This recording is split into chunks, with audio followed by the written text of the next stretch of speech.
Shalom, friends. We're getting ready for the highest, biggest, special, amazing, spiritual, powerful, beautiful, holy day of the year.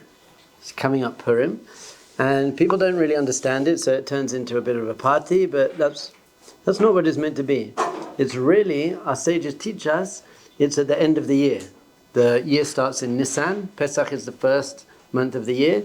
And now we're all the way in Adar. It's the final month of the year. So everything we've been doing during the year is really building up to this is the pinnacle. And already, this is one of the great things about living in Yerushalayim. Like the whole city has turned into Purim. Like the kids are, every day they have a different party in school, in Gan, in kindergarten, like the pajama party. And my daughter's whole class dressed up as nurses, and my son's an astronaut today, and then my other son's like got a blow-up thing where he's riding on an alien, and he's like, it's amazing, and everyone's just dressing up, and there's actually very, very deep symbolism to what dressing up is all about, and why we do it, and we got to understand the whole idea of what Purim's about, because we know that each of the chagim, each of the festivals, are to teach us a different energy. There's a different power in creation that we need to be tapping into and bringing out. So, for example, the beginning of the year is Pesach, and Pesach is all about Hashem controlling beyond nature. He's doing open miracles, and we get freedom from our constrictions. Mitzrayim, Egypt means constrictions, and our slaveries to our ego and our cravings and freedom. And Shavuot is the energy of receiving the guidebook, the Torah. And Rosh Hashanah is all about renewal, rebirth, recreation, becoming new. And Yom Kippur is about tshuva, returning to Hashem. And Sukkot's all about joy, the joy that comes from emunah, from trusting in Hashem.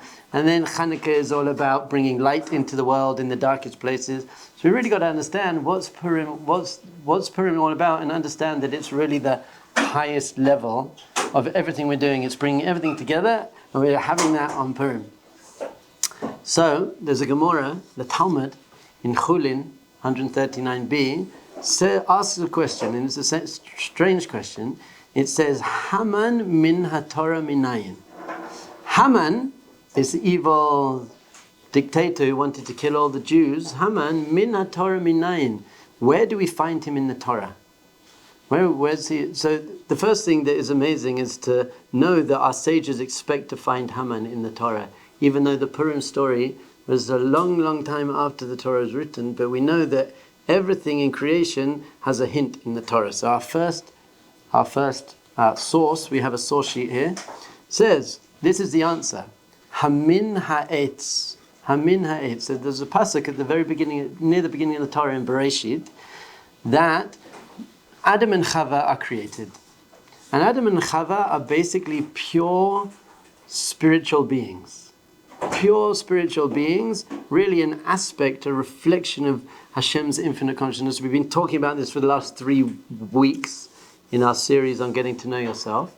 But really the essence of what humans are made up of a soul, and the neshama is an aspect of Hashem. It's just full of love and joy and spirituality, and it just wants to give. And then it came into a body.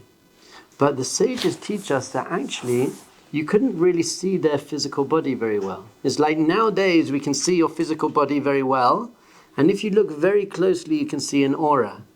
I don't know if anyone's ever trained to. There are actually YouTube videos where you can learn how to see auras, but you can slightly maybe see an energy field if you look very close. For them it was exactly the opposite way around. There was just this bright light, so much so that the angels were bowing down to them. They couldn't understand, which is Hashem, which is Adam. They just didn't know what was going on, and you could just see a hint of a body, and they were there, and they were created